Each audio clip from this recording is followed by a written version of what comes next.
Today on Real Ghost Stories Online, after the death of the woman who helped raise her, she decided to sit down with a medium. What happened during that reading left her questioning how a complete stranger could know so much. Welcome to Real Ghost Stories Online.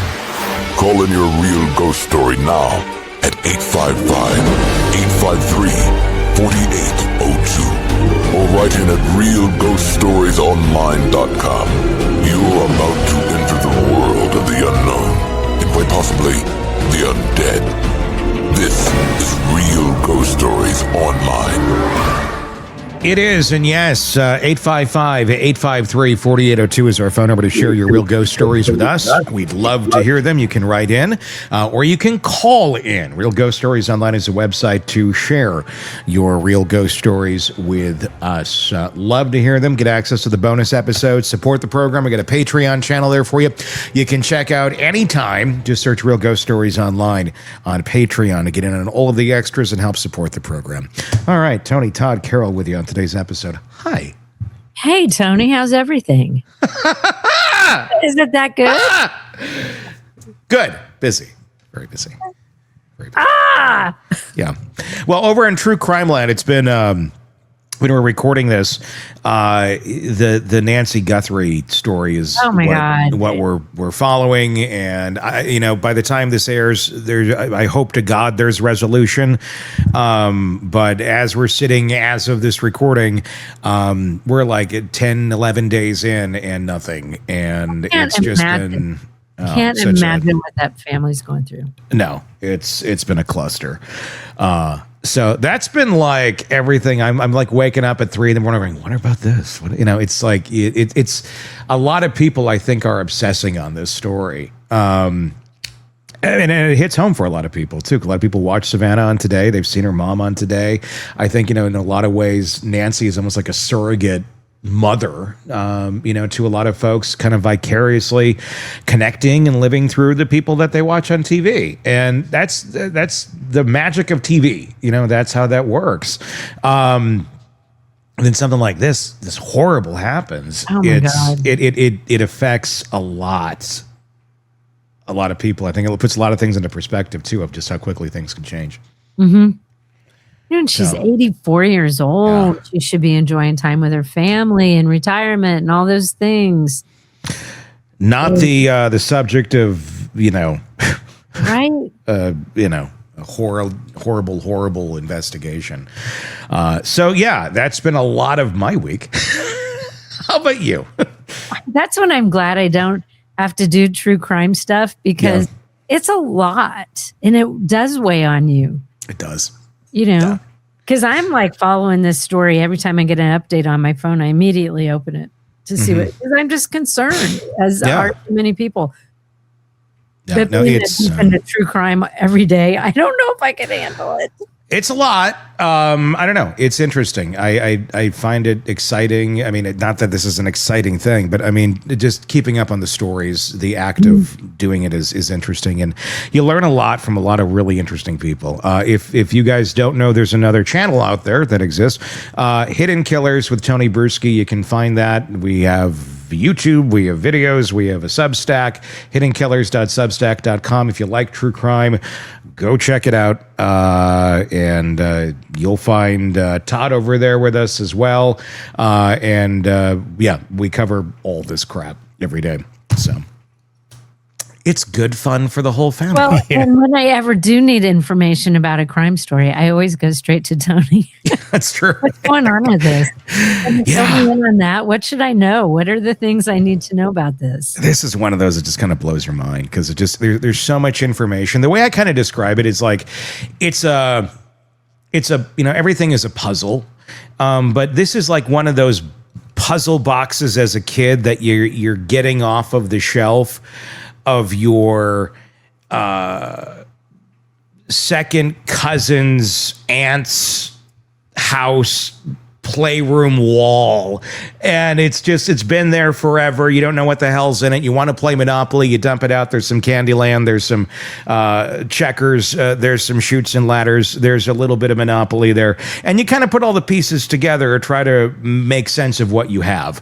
That's what this is like. And you're expecting just to have the pieces. You don't have the pieces. It's just kind of everywhere. And yeah, it's a mess. I can't imagine being at the center of it with the family is going through. So, yeah, good times. And on that happy note, let's talk about something fun, like a ghost or a dead person that's ghostly and doing ghostly things, shall we? Let's go to a phone call at 855-853-4802. Hi. Hey, Tony. I've listened to your show for some time now. I just wanted to, it's kind of a question, but just, a story that I have about my grandparents. My grandmother and I have always been extremely close, to the point where she was more like my mother. And the reason for that is her husband, who was the love of her life, she met him in church, and then he died in church. He was a minister, had a heart attack and died at church during church service on a Sunday. And he died January 22nd of 1966. I was born in May 22nd of 1966 on a Sunday during church. And my grandmother always said, you really were kind of a lifeline during a really hard time for me. She never remarried. She was very, very close to her husband and very close to me. And so when she passed, she had never remarried or anything. And she would, talk about him constantly. And matter of fact, my middle name is his first name. My middle name is Opal, and his name was Opal. So the coincidence of him dying in church on the 22nd, 66 on a Sunday, and I was born in May 22nd of 66 on a Sunday during church. I was named after him. She and I, we had just an inseparable bond. So I really struggled after she passed because I just never really got over. I always felt like she was still with me, So I went to a medium recently, and when I sat down, she just kind of smiled at me. Now, mind you, when I made this appointment, they had misspelled my last name, so there's no way she could have Googled me, known anything about me. And when I sat down and she's smiling, and she said, "Oh, there's a woman with you." She described my grandmother to a T. She said, she's claiming you as, she's mine. She's my daughter. So she said, this is almost like a mother relationship. And then she mentioned, and she's with a gentleman, but he's been passed for some time. She said he's very charismatic, and I see him speaking in front of people, but he died of something with a chest injury. Well, my grandfather had a heart attack on the platform during church. And she described him. I have one photo of him, and the way she described him was to a T.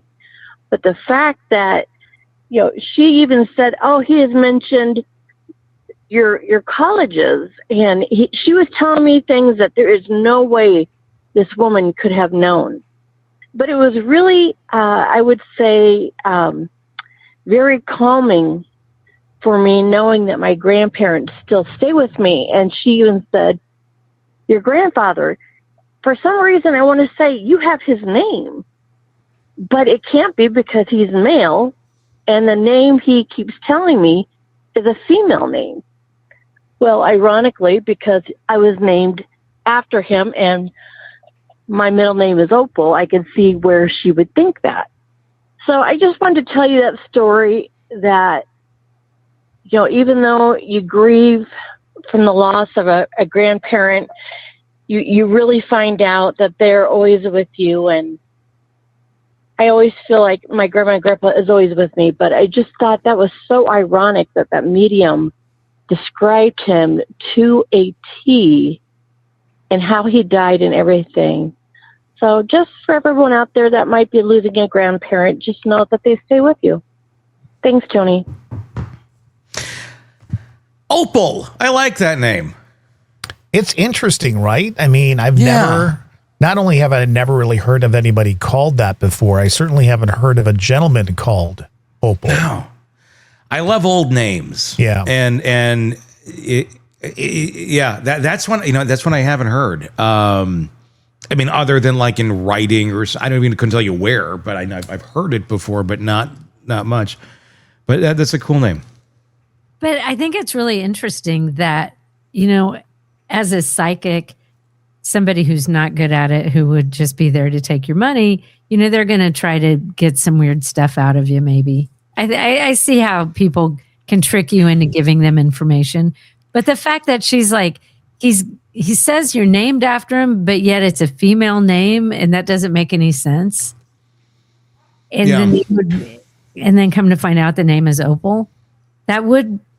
I think that's very, to me, quite profound that she came up with that. I think it's the timing, the dates, all that really line up interestingly. Have you guys, either one of you, ever gone to a psychic? And then, because I've gone to a couple. Yeah. Some, you're like, you're just pulling at straws. You're trying to tell me something I want to hear. And then you maybe have an experience where it's like, holy crap, they may know their stuff. Either one of you ever had that? No, I have not. I mean, I've had some, I definitely have had some readings where I think it seemed like they might know, but then at the same time, like, do they know me? I don't know. It wasn't conclusive enough. Not like that whole Opal thing. I couldn't tell you what was said to me because it's been a very long time, but I want to say this would have been roughly 28 years ago. We had some gift certificates at the radio station.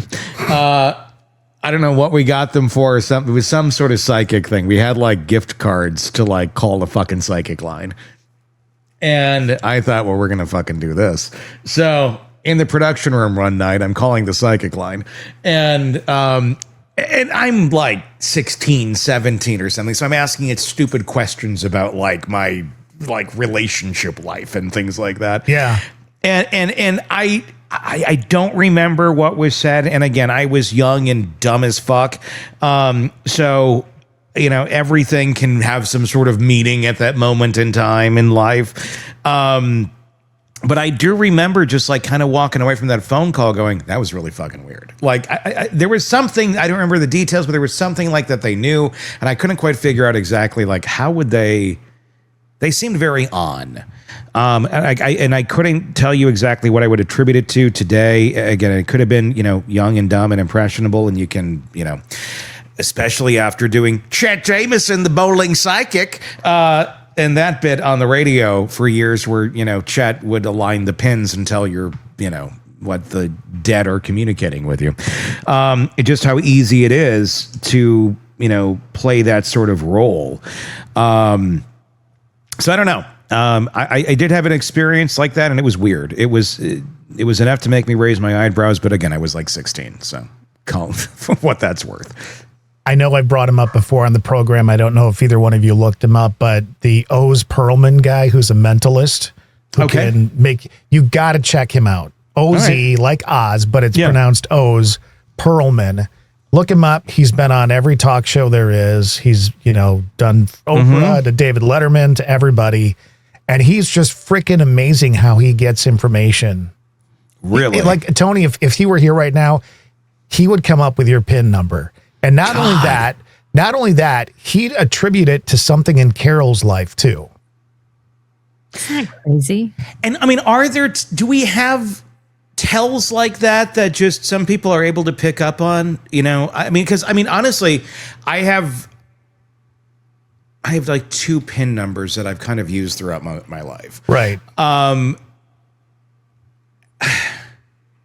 if you were to study me, you could probably figure it out. Or at least make somewhat of a random guess out of like 100.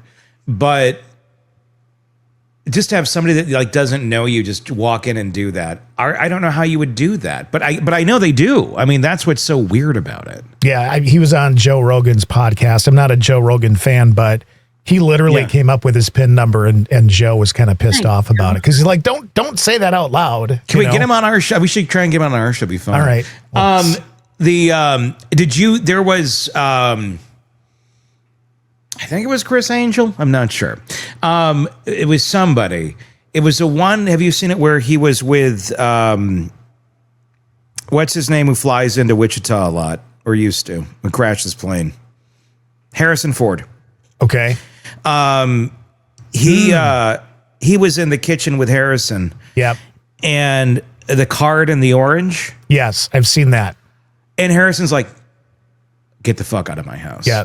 It was Chris Angel. Yep. Yeah. And it's like he was impressed, but he's also like, this is witchy shit. Yep. What do you think of that? Let me just ask. I mean, because I know like a lot of it's illusion. It's trickery of the mind. There's ways of making things appear that they're and look, we're not the most attentive of species. When you understand how some of those tricks work, you go, oh, it really was there all along. It's interesting how my mind only sort of tracks this way, and how if you know how to manipulate that or abuse that, you can get around it. But like having this fucking card in the center of an orange that's uncut. I mean, that just like it's defying things that just it's a fruit. That's uncut. How are you putting a fucking card in the fruit that's uncut? It's a fruit. It's a fruit. I don't know. I mean, I think I'd be doing the same thing Harrison said of like, get the fuck out of my house. I would be, I don't know. Do you think, honestly, I mean, is there something else going on here that's beyond just delusion? Are there some of these people have some sort of power? Have they tapped into something? I know this sounds somewhat crazy, but I mean, we're on a ghost show. Does something like that exist? I mean, just have some of these folks really like figured some shit out? Maybe, right? Secret society or something like that. I don't know. I don't know what to make of it because I don't know how to explain it. It's not that like it's getting beyond like, here's how you pulled that illusion off. It's just like, there's no way. I mean, even if you like had the ability to do it, how the fuck are you getting a card inside of an orange? You know, right. I just don't, you know, and it's not like he would like the magician was opening the orange and then somehow slipped it in there and it made it like Harrison peeled the fucking orange and there it is. It's, I don't know. I guess like the question, is magic real? I don't know. And that's a weird thing to be saying at this age. Is it though? Look at the world we live in. Is it really? I don't know. I know. I mean, we were talking, me and my fiance were talking the other night about all the Epstein file shit that's coming out. And she's like, she's like, I need to take a break from media because it's too much. I'm like, I hear you. Mm-hmm. And she's like, it's like you wake up from a fever dream and all these, horrible things that may come to your mind in the fever dream. You're like, this could never possibly be real. And you wake up, thank God, like that was a fever dream. Except you wake up and it's real. Yeah. and all the horrible shit actually has happened. Yep. Yeah. Yeah. And it's totally bizarre to me. And then because all of that totally horrible, horrific shit is now like documented to be real, far beyond the mental capacity of most of us. The escape that we're currently taking in the United States while all this is dropping is Nancy Guthrie is missing. And somehow that seems like a safe escape mentally for us over all of that shit. And what a horrific story that is. It's like, it's bad, but it's not eating children bad. Right. It's just like, where's the bar anymore? I don't know that there is one, to be honest with you. I don't think there is. Where's the bar in that? It's two meanings. Well, I thought of that second meaning. I'm like, Yeah, me too. Yeah. It's like, where's the bar? And it's right here, right now, because I can't fucking deal with all this shit. That's right. Let's go to another phone call at 855-853-4802. Hi.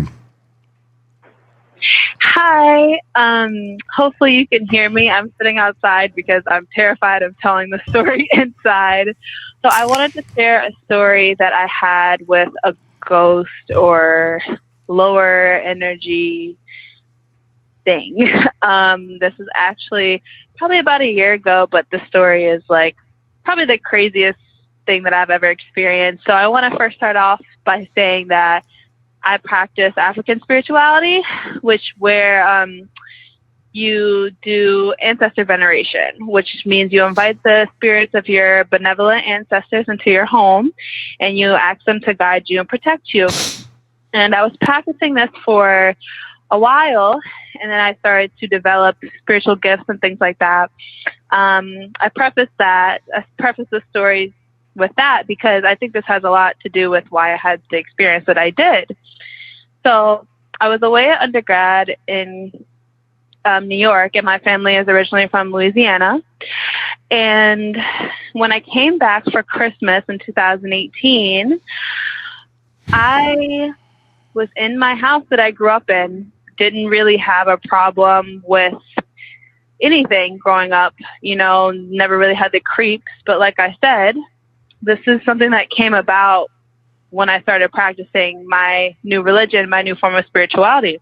When I came back for Christmas, I had a terrible feeling every single day that I was in the house, even the first night, to a point where I would stay up all night and I wouldn't go to sleep until 7 a.m.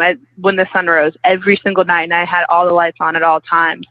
I was even scared during the day when my mother was gone at work.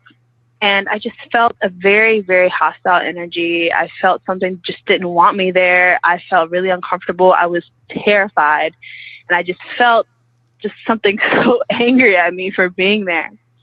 So one day I was walking around the house and I was particularly scared. Middle of the day, noon, sunshine, bright, Louisiana weather, even in December. I just felt really scared, more scared than usual. I felt like something was following me around the house. I felt like something was just really angry. It was getting worse. So I called my friend, my best friend at the time, and I was like, I'm so scared. Like, what are you doing? I want to leave. I want to leave the house.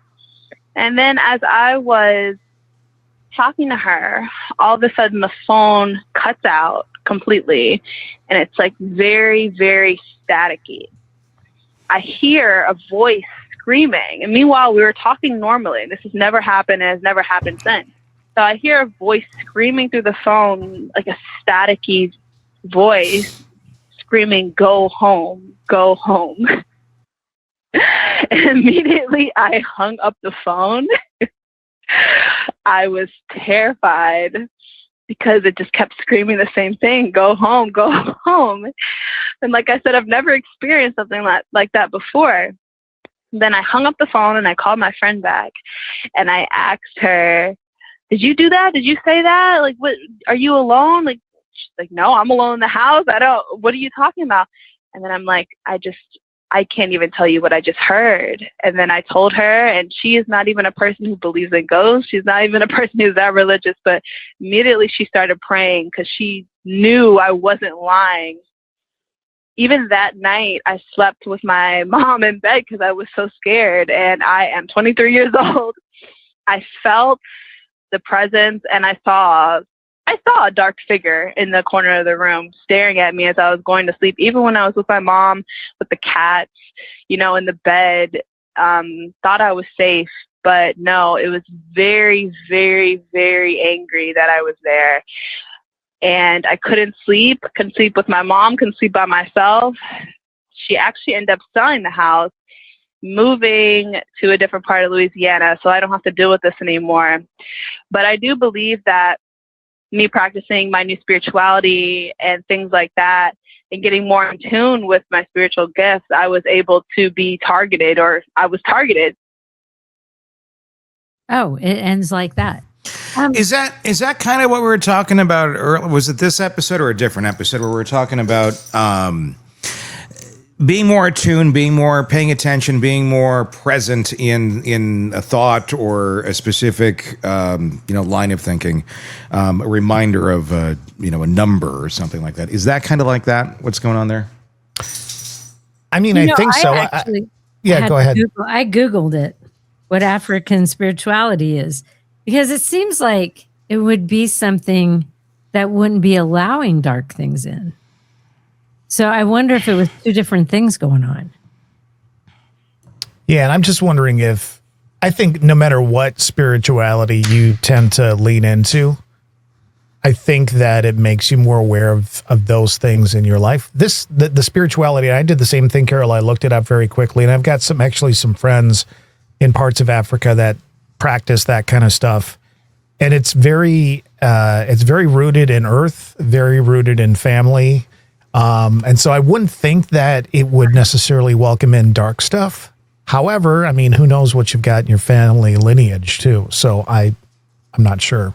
But whatever it was terrifying. Sounds like it. Yeah. Like, that's horrible. Yeah. That's a disturbing, scary story, but I'm just trying to wrap my mind around what,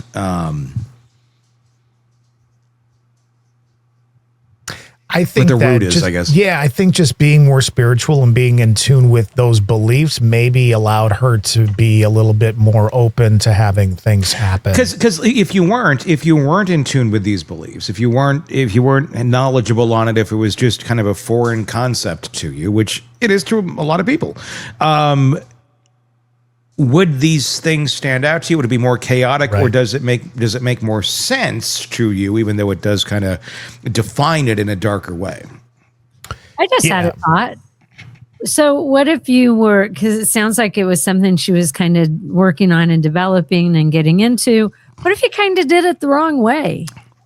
And you were kind of dabbling in it to, start really experimenting with this new thing. What if you did kind of open yourself up to something else? It's an interesting thought. Yeah. Thank you. A lot of, because I don't know, I'm no expert in this whatsoever, but obviously there's a gazillion pieces of information out there on the World Wide Webs, and you can easily be fooled sometimes. You can go down a road of, especially with something you don't know about, going, oh, this is interesting. And then you may discover, oh, this may not be what I thought it was. But you may have already traveled down that path a little bit far. And maybe you have gotten into something or dabbled into something that you didn't think it is what it is. I don't know. I wonder if there could be something like that going on too. That does make sense. Mm. So, I don't know. Yeah. But I don't like that for her. I hope it stopped. I think you should listen to The Power Line on Sunday mornings on Sunny 97. Brother Rivers, right? You're on the power line. It's a great show. It actually was. It wasn't a bad show. It was very kind of positive, and they played good music. For a Christian themed radio show. Yeah. And I swear to God, no offense to anybody who likes to listen to Christian rock or something. To me, that's like fucking nails on a chalkboard. I don't know. I feel like lightning will strike me. It's not my jam. The tough thing about it is it's the same topic for every song. There's, but they played like Third Eye Blind and shit. Like it was like, it wasn't, they didn't like go straight up all Christian music. Right. They had a couple songs in there. For the most part, it was like positive messaging and a couple songs. There you go. There's a review of Powerline, a show that we ran for the public file, basically. I just remember playing it at IXX. So then we played it on Sunny. Yeah, but we also played it on IXX. That's did. where I learned about it and brought it to So you Sunny. grabbed it from IXX. Okay, Yep. I know that. Okay. Yeah, because it was one of those programs I would miss time every week. Well, I remember those times. Oh, which is never good. Be like right before Lisa Gibbons' top 25 countdown. Yeah, and that program was done 20 minutes ago, but so far nothing else is on the air. So we'll Dead just air, wait. Yeah. like because the length of the track is technically 23 minutes and 43 seconds, but I put it in 43 minutes and 23 seconds, Yep. and the computer is just playing dead air. Yep. Happy Sunday morning, everybody. We've been brewskied All three again. of us were like, Yeah, I mean, that was pretty much 96 and 97 for Todd is every Sunday morning or evening or whatever. Anything I touched on the station, it's like you to show up and fix it. 'Cause Tony, we call him Tony Dead Air Brewski. That's what we call him back in the day. it's like I had dyslexia or something, but nobody's ever diagnosed it. I have it with numbers too, and that's why I understand what you were going through. Is that why you were so like forgiving to me all these years about this? Probably, because I do have a dyslexia with numbers, and it's something that I actually get worked up over when it comes Yeah. to like math and stuff like that. So, Because I do. I mean, I think I do the same thing. Because it's like because it's not like I wasn't paying attention. I still fucked it up. Yeah. And it was like, God damn. phone numbers for me are the worst. If somebody rattles off Yeah. a phone number, I'm like, nope, you got to slow it down for me. I don't know anyone's phone number. Yeah. oh, I don't God. know one person's phone number today. I know mine. And I can't tell you my daughter's. I can't tell you my fiance's. I can't even tell you my parents anymore because they don't have a landline. I can tell you their old landline, but Yeah. I can't tell you anyone's phone number, which is interesting because we used to remember these things like it was just part of it. Right. But yeah, interesting. All right, that's going to wrap up this episode of Real Ghost Stories Online. If you want access to the bonus episodes, advanced episodes, all that stuff, check it out. Apple Podcasts or Patreon. Just search Real Ghost Stories Online. Get access to all of the extras right there. Do check it out and press subscribe wherever you're listening to podcasts so you don't miss any of our episodes. We do greatly appreciate it. Until next time, for Todd and Carol, I'm Tony. Thanks for listening to Real Ghost Stories Online.